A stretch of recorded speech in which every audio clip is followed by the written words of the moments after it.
Assalamualaikum warahmatullahi wabarakatuh. Rekan-rekan mahasiswa, selamat berjumpa kembali di mata kuliah Ekologi Manusia. Kali ini bersama saya Raisita. Pokok bahasan minggu ke-13 mata kuliah Ekologi Manusia adalah mengenai aksi ekologi manusia bagian pertama, yaitu aksi pengelolaan sampah. Adapun tujuan pembelajaran topik kali ini adalah setelah mengikuti kuliah ini diharapkan mahasiswa akan mampu melakukan aksi ekologi manusia, terutama aksi ekologi yang berkaitan dengan pengelolaan sampah.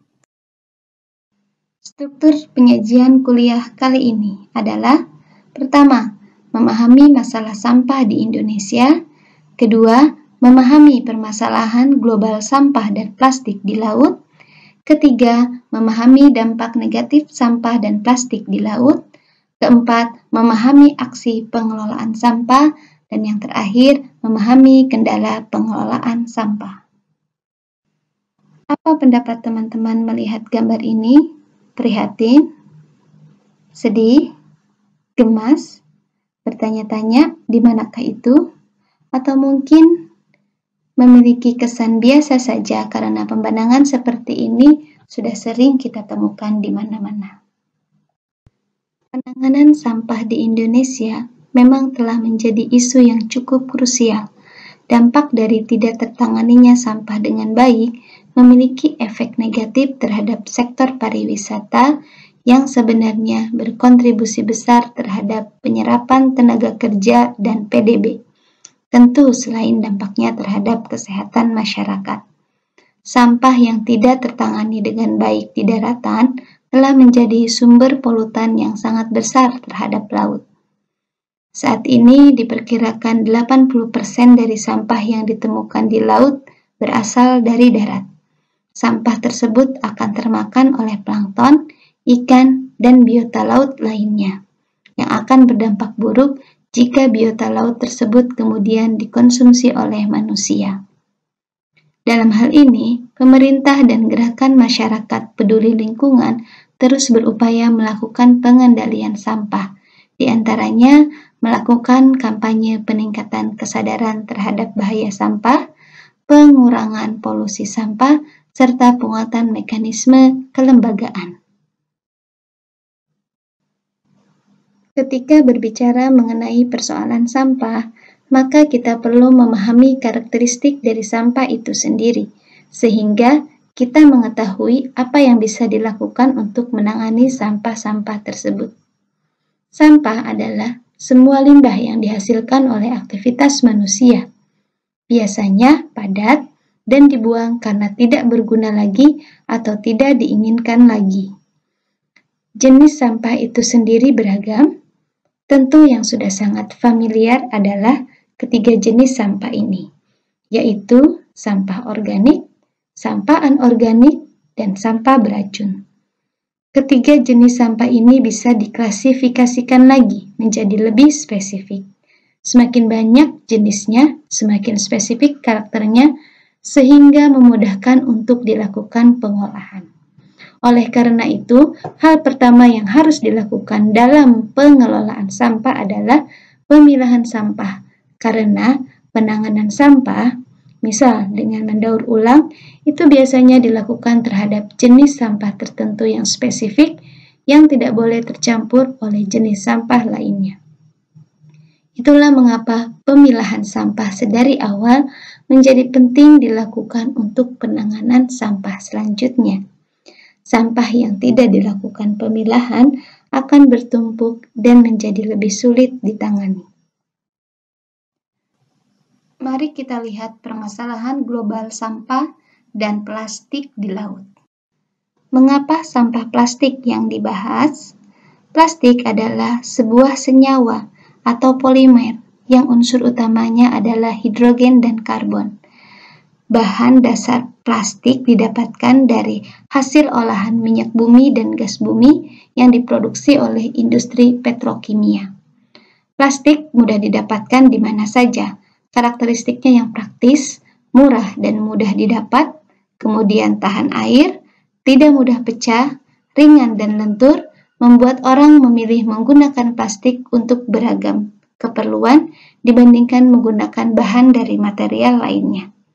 Saat ini, para ilmuwan menemukan setidaknya ada 1.400 jenis plastik.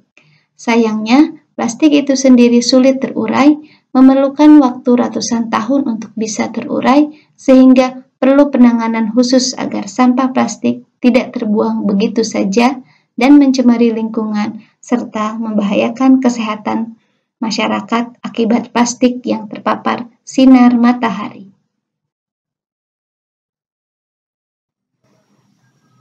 Sayangnya, ternyata menurut laporan Jembeck dan kawan-kawan, tahun 2015, Indonesia menjadi kontributor kedua terbesar di dunia untuk sampah plastik di laut, urutan kedua setelah Tiongkok.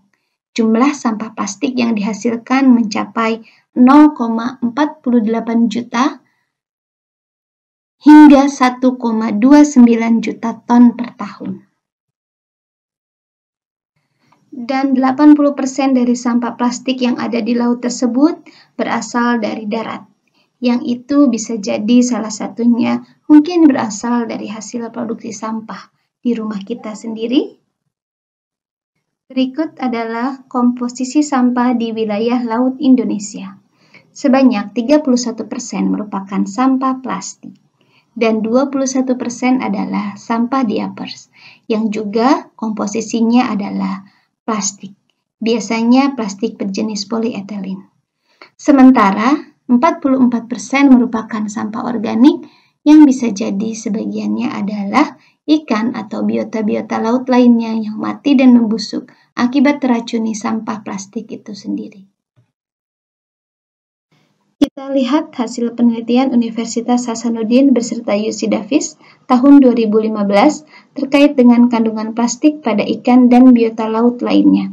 Di Pasar Ikan Makassar, ditemukan bahwa dari sampel sebanyak 17 ikan dan dari 11 spesies, terdapat 28% dari ikan tersebut dan 55% dari jenis spesies sampel tersebut memakan plastik debris ukuran 0,1 sampai 1,6 mm.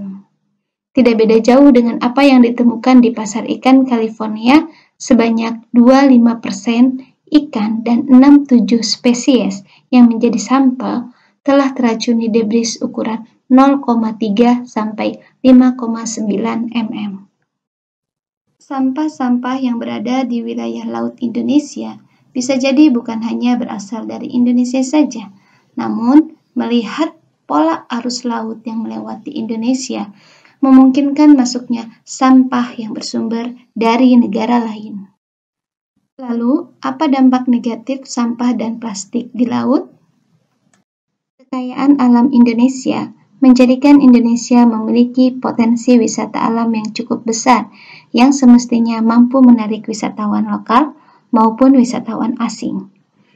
Namun ternyata, daya saing pariwisata di Indonesia masih sangat rendah, karena dipengaruhi oleh buruknya tata kelola sampah.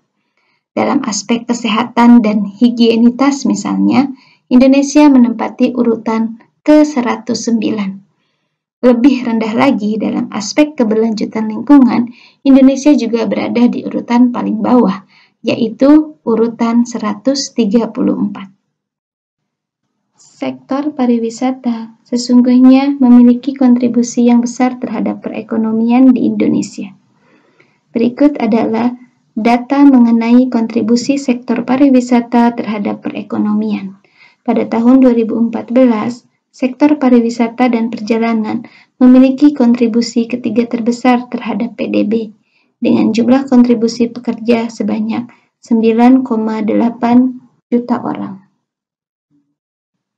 Dampak buruk lainnya dari penanganan sampah plastik yaitu penemuan sampah pada ikan dan bangkai burung, yang sudah sering kita saksikan di media-media televisi ataupun media sosial. Bahkan sampah plastik ditemukan pada burung yang habitatnya berada di wilayah yang tidak dihuni oleh manusia. Karena asal-usul plastik berasal dari minyak dan gas bumi, maka bahan dasar plastik itu sendiri semula merupakan kategori B3, yaitu bahan beracun dan berbahaya. Hal tersebut tentu saja memberikan ancaman pada kesehatan manusia ketika manusia menggunakan peralatan berbahan plastik untuk berbagai keperluan. Berbagai jenis plastik dengan berbagai aplikasi produknya berpotensi menyebabkan masalah kesehatan yang cukup serius. Bahkan beberapa aplikasi plastik banyak digunakan sebagai wadah atau tempat penyimpanan makanan, di mana pada kondisi tertentu senyawa pada plastik dapat menimbulkan reaksi pada makanan yang berbahaya untuk kesehatan jika kita mengkonsumsinya. Salah satunya yaitu styrofoam. Selain membahayakan, styrofoam juga merupakan jenis plastik yang sangat sulit didaur ulang. Jikapun bisa didaur ulang, membutuhkan waktu yang lama dan proses yang sangat panjang. Bahasan berikutnya adalah aksi pengelolaan sampah. Pengelolaan sampah adalah pengumpulan, pengangkutan, pemrosesan, pendaur ulangan, atau pembuangan dari material sampah. Pengertian ini biasanya mengacu pada material sampah yang dihasilkan dari kegiatan manusia dan biasanya dikelola untuk mengurangi dampaknya terhadap kesehatan, lingkungan, atau keindahan. Pengelolaan sampah juga dilakukan untuk memulihkan sumber daya alam. Pengelolaan sampah bisa melibatkan zat padat, cair, gas, atau radioaktif dengan metode dan keahlian khusus untuk masing-masing zat. Dalam konteks bernegara, terdapat 4 aspek penting dalam pengelolaan sampah, yaitu yang pertama, Dinas Kebersihan sebagai pengelola, yang kedua, dukungan sarana dan prasarana yang memadai dan teknologi tepat guna, yang ketiga, peran serta masyarakat, dan yang keempat, peraturan yang dapat diaplikasikan secara langsung pada masyarakat. Beberapa aksi pengelolaan sampah yang bisa dilakukan, baik di tingkat individu, kelompok, bahkan komunitas lokal maupun komunitas global, adalah upaya berjenjang yang diharapkan bisa dilakukan oleh berbagai pihak. Yang pertama sekali, hal yang sebaiknya dilakukan dalam penanganan masalah sampah adalah mengurangi penggunaan barang-barang yang menghasilkan sampah itu sendiri. Jika tidak bisa menghindari ataupun mengurangi produksi sampah, maka sebaiknya mengupayakan sampah yang dihasilkan dapat dimanfaatkan lagi untuk keperluan lain. Jika sampah yang dihasilkan tidak bisa dimanfaatkan untuk keperluan lain, maka upayakan sampah dapat didaur ulang atau disetorkan kepada pihak yang bisa melakukan daur ulang agar sampah diubah menjadi sesuatu yang berguna kembali. Ketika sulit mengupayakan daur ulang, maka upayakan untuk bisa dilakukan pengurangan volume atau zat-zat yang berbahaya pada sampah tersebut. Dan yang terakhir, tidak ada pilihan lain kecuali membuang sampah pada tempatnya. Namun pertanyaannya adalah, di mana tempat yang tepat untuk membuang sampah? Berikut dipaparkan contoh-contoh gerakan global pengelolaan sampah. Yang pertama adalah Global Ecobrick Movement. Gerakan ini merupakan gerakan menolak atau menghindari penggunaan plastik sekali pakai dan melakukan penanganan sampah plastik yang sudah tersebar dan mencemari lingkungan. Aksi yang dilakukan yaitu melakukan pengemasan sampah plastik ke dalam botol secara penuh dan padat yang disebut sebagai ecobrick. Botol-botol ecobrick yang dihasilkan tersebut ditimbang untuk kemudian dihitung berapa jumlah karbon di udara yang bisa disimpan dan diamankan untuk menyelamatkan planet bumi. Botol ecobrick yang sudah terkumpul banyak disusun menjadi modular yang nantinya bisa dimanfaatkan untuk berbagai keperluan. Misalnya meja, kursi, atau dibuat rak-rak penyimpanan.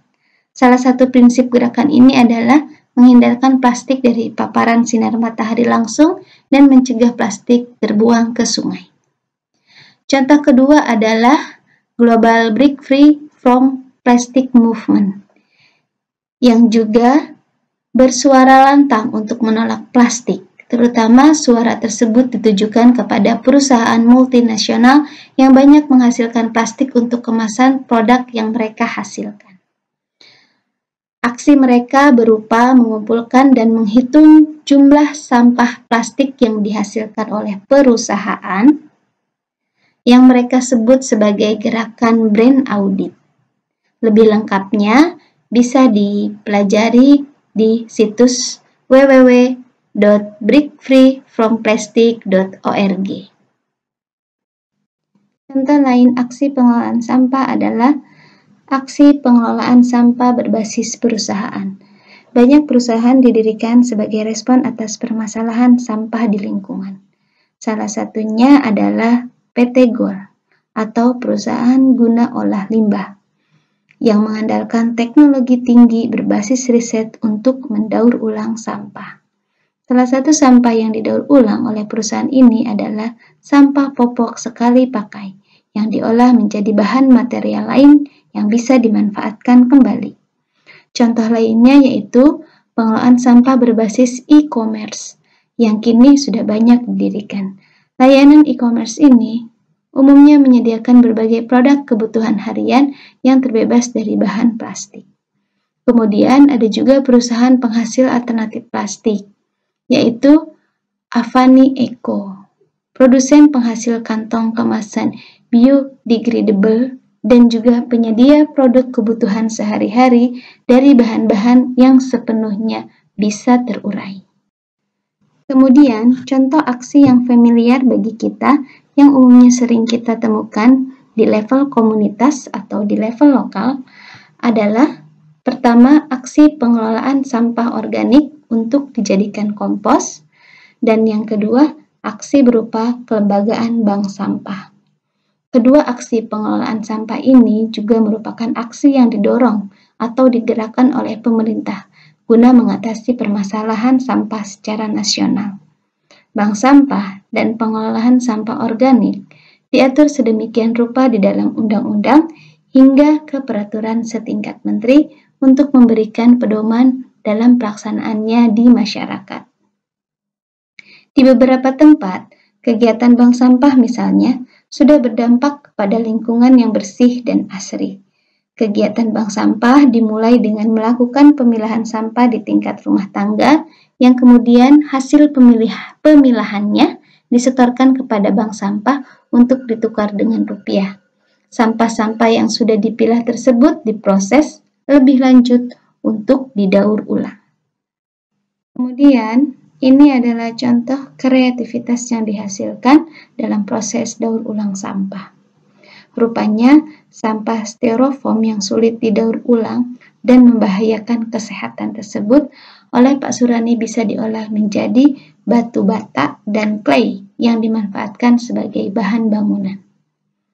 Pada awalnya, Pak Surani menggunakan sampah styrofoam untuk menimbun tanah ketika membangun rumahnya di kawasan Cakung, Jakarta Timur agar lebih padat. Ternyata hasilnya, selain lebih padat, di kawasan yang langganan banjir tersebut, lantai rumah Pak Surani jadi tidak lembab karena karakteristik styrofoam yang menolak air. Ketika banjir surut, kondisi lantai rumah Pak Surani jauh lebih baik dibandingkan rumah lainnya. Beberapa contoh aksi pengelolaan sampah yang sering kita temui lainnya, diantaranya yaitu kampanye anti plastik sekali pakai, kemudian aksi bersih-bersih kali atau sungai dari kotoran sampah, kemudian aksi gaya hidup zero waste. Beberapa upaya atau aksi pengelolaan sampah yang sudah dipaparkan diharapkan mampu memberikan solusi atas permasalahan penanganan sampah di Indonesia. Meskipun demikian, terdapat beberapa kendala dalam pengelolaan sampah. Kendala tersebut bisa dikategorikan ke dalam dua aspek, yaitu aspek teknis operasional dan aspek keterlibatan masyarakat. Dalam hal aspek teknis operasional, aksi pengelolaan sampah diantaranya masih terkendala oleh kapasitas sarana prasarana persampahan yang belum mencukupi kebutuhan, juga kendala-kendala lain yang terkait dengan peranan dan tanggung jawab dari para pelaksana pengelola sampah. Adapun kendala dalam aspek keterlibatan masyarakat adalah lebih kepada bagaimana membangun persepsi dan kesadaran masyarakat, tentu dalam hal ini dengan berbagai faktor sosial dan keberagaman struktur serta budaya di masyarakat. Demikian pembahasan perkuliahan kali ini. Mari kita gencarkan aksi pengelolaan sampah mulai dari diri kita sendiri. Salam ekologi, terima kasih. Wassalamualaikum warahmatullahi wabarakatuh.